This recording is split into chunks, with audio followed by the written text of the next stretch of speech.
Mga Kamil Vlog. So ngayon po araw ay October 12. Nandito na naman ako sa kabila. Din yung pagod ako. Galing kaya po ako natagalan mag-upload dahil nga yun nga ay umattend pa ako ng program sa Barangay Hall. At tapos nag-ano din ako dito sa may nagbike ako papunta rito para maging ayos yung aming yung ano din program. Pero sabi naman ng mga ano doon, hindi ayos naman daw yung mga sa mga about po sa mga aso, yun nga. Maghuhuli daw po sila ng aso pag halimbawa yung mga layang aso, mga ganun. Sa mga banta na ano. Tapos magkakaroon din daw po ng ano nga pala ng curfew sa mga 17 pababa yung mga ano, magkakaroon ng mga curfew. Sila yung mga kumbaga gagawin yung babalik yung curfew para wala ng mga bata magsilabas. 17 pababa, yun ang bawal lumabas na ng mga hating gabi. Pero siguro siyempre ako 18 years old na po. Hindi siguro pwede na ang mga 18 pwede lumabas ang 18, wag lang ng 17. So yun, pasensya na kayo kung bakit lang medyo pagod-pagodin pa ako na may kaunting saya. Dahil nga po nung gabi, nung 11 ay nagkameron kami ng parang ano po ay para bagang Christmas party, yung mga ganun party. Sabi nila natin party sa parokyal. So nagkameron kami ng event sa may court. Yung mga pagkakos ng sayawan. So, yun nga, dahil ako napagod, malala yung kung bakit ibang boses ko ngayon dahil hanggang saya ko nung gabing yun dahil sobrang saya kong magsayaw nung kasama yung mga kaibigan ko sa court. Kaya sabi ko nga kung mauulit pa yung time na yun ay baka sana maulit para marami pang tao na mapapasaya yung mga teachers. So, shoutout nga pala sa mga teachers sa parokyal yun. Shoutout sa inyo, ma'am. Shoutout na din natin yung mga kagawad sa mga barangay tanod, yung mga tanod, saka pa rin yung mga kagawad sa barangay hall. Doon po. So, ang bala ko sana, siyempre wala pa akong, wala pa akong mga, para bagang wala pa akong mga,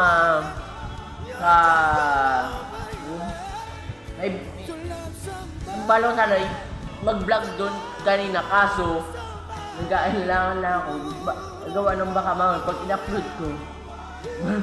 Hindi naman sa mapanood ng mga tao. Ang kakaibang ko lang, dahil, yun nga, October 12 ngayon, hindi tayo nanalo sa raffle. Pero sabi ng iba nga, manalo, matalo ka lang, maging happy ka lang, huwag kang mainis, huwag kang magano. Nakangiti lang tayo. Kaya ayos lang sa akin, miski manalo, matalo. Kasi, may susunod pang raffle na pagdating. Baka binasi na tayo sa masunod. Siguro hindi tayo pinalad noon dahil parang masaya na din ako nun kahit ako hindi nanalo sa raffle. Ayos lang yun. Pero may chance pa sa masunod na may mag-raffle tayo. May chance pa yung mga kagawad mag-raffle. So, ipapakita ko sa inyo at magbablog ulit ako ron sa Barangay Hall mismo. Baka doon siguro magpa-raffle o baka ipapakita ko sa inyo mismo sa inyo kung kaano kasisipag ang mga tanod, barangay tanod. Ipapakita ko po sa inyo kung kaano kasipag ang mga tanod sa pagdating sa mga pag-abyad ng mga gawain sa Barangay Hall. Experience ng mga CCTV. Safe na safe po tayo dito sa... Kaya pag pumunta kayo mga Kamiel Vlog dito sa... Pag pumunta po kayo dito sa amin sa bayan ng Patanawan, may mga nakaabang po na CCTV dun sa mga igot-igot ng poste. So, kung halimbawa, pag pag nagnakaw ako ng mga, pag nagnakaw ako ng mga kailangan ng mga once na ma-review ng tanod yun, kung sino mang barangay ang ma-review nun, tsak na tsak, kulong ako. So, para sa ipapahamak natin, huwag na tayo gumawa ng mali pa. At iwasan natin kung huwag tayong gumawa kung halimbawa mapapahamak din tayo pag tayo nagnakaw. Lalo na isipin nyo yung mga pamilya nyo, mapapahamak din kayo talaga pag gumawa kayo ng mali. Kahit sabihin na sa gutom, yung gano'n. Alam ko, ang dami nangangailangan ng nagugutom, nakagawa ng masama dahil sa ganun. Kaya maigi pa lamang po, huwag na kayong gumawa ng masasama na bagay na ikakapahamak nyo dahil sa ganun. Kung nagugutom kayo, magsabi lang kayo sa inyong pamilya, yan na, yung pamilya nyo yan, sila ang magbibigay sa inyo ng pagkain. Kung kapos sa'yo, huwag na kayong gumawa ng mga bagay na ikakapahamak nyo. At gawa na once na gumawa kayo, na nagnakaw kayo, mapapahamak talaga yung mga magulang nyo, hindi lang kayo. Makukulong sila makukulong sila dahil sa ginawa nyo. Kaya, wag na kayong gumawa kahit maaga pa, wag na kayong gumawa, wag na kayong magnakaw, wag na kayong magano. Safe lang kayo kung wala talaga kayo. At kung magnakaw kayo, mabuti pa mamasukan ka sa mga pwedeng mamasukan ka po sa mga bagay na pwedeng pagtitinda ng pwedeng magtitinda ng mga halimbawa manok, yung magabinta ka ng Tsaka kikita ka ba dyan, hindi mo sasabihin nakaw ko yan. May papagyabang mo pa na may trabaho na ako. Yun ang dapat sa inyo. Para imbis na magnakaw pa kayo, tapos mamay mahuli pa kayo ng mga may-ari nung ninakawan nyo, hindi mapapatay pa kayo. Kaya kung kahit maaga pa, huwag na kayong gumawa ng ikapahamak nyo para pagdating ng panahon, makakita din kayo ng pera. Kung pangarap nyo maging isang content creator, tulad ko, ako vlogger din, mag-vlog na lang kayo sa cellphone. Pwede sa YouTube.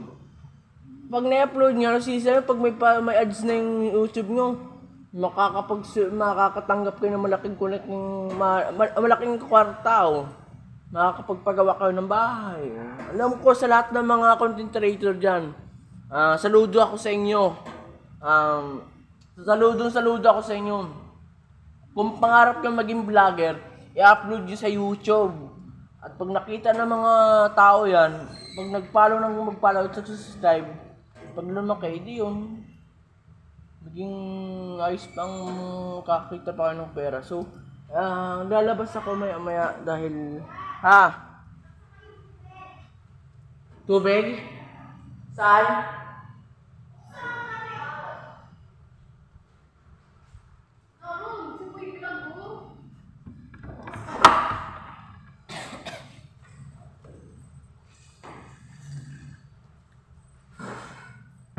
May birthday? Si Tito. So yun. Kaya Hindi naman kakalabas sa ako.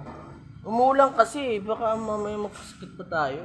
Sabihin nun, pag nagkasakit tayo, di abutin na lagnat kayo. Yung sabi ko kanina, huwag na kayong gumawa ng mga, huwag na kayong magnakaw. Iwasan nyo yung pagnanakaw na yun. Sa lahat ng mga gusto maging vlogger, gusto pangarap ng isang content creator, pasukin nyo ang pagbablog at masaya pa, higita pa kayo ng kwarta ng malaki. Shoutout kay Daka Dreamers, yung mga kasamahan ko kagabi. Nakasama ko na yun, mga kasama yun. Binigyan ko pa po ng sticker, so nagpagawa ko ng sticker. Bilis nga maubos. Ubos agad yung sticker. Pinamigay ko doon binigyan ko yung kasamahan ko. Sabi ko, nagalumanin ng mga ito. Sabay, nagulat sila, may sticker na sa mga kabanda, oh. Nagulat sila.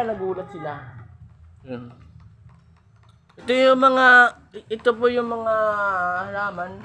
Medyo sisilong-silong lang tayo dahil malakas ang ulan. Kaya maambon na naman dito eh. Kanina, nabasa yung bike ko dahil nga ang lakas ng ulan. So ayos naman na po ng pagmitingan ng mga mga bisita nila sa mga kabarangay. Ninapapa siya. Shoutout sa ipa. Yun. Sabi nila, yung mga kabarangay daw,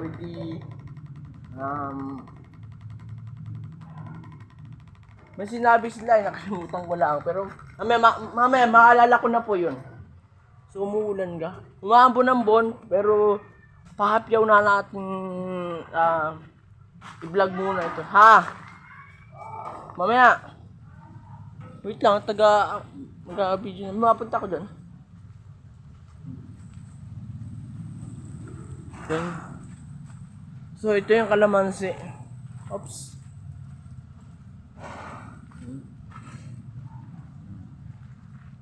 Ito yung mga likod. So, hanggang doon na lang tayo. At subscribe YouTube channel. Please yan, Professor Patis. Supportahan nyo yung channel ko. Subscribe YouTube channel. Meron Matibidad Vlog. And then, huwag niyong kalimutan mag-follow and like sa Facebook page ko, mga kabanda vlog. Yun. So, magpapagawa na ulit tayong sticker dahil ang bilis maubos ng sticker ko pag pinapamigay ko ang bilis. So, yun. Hanggang doon na lang. God bless you. Mahal na mahal ko kayo. Ingat kayo palagi. Sip one. Bye-bye.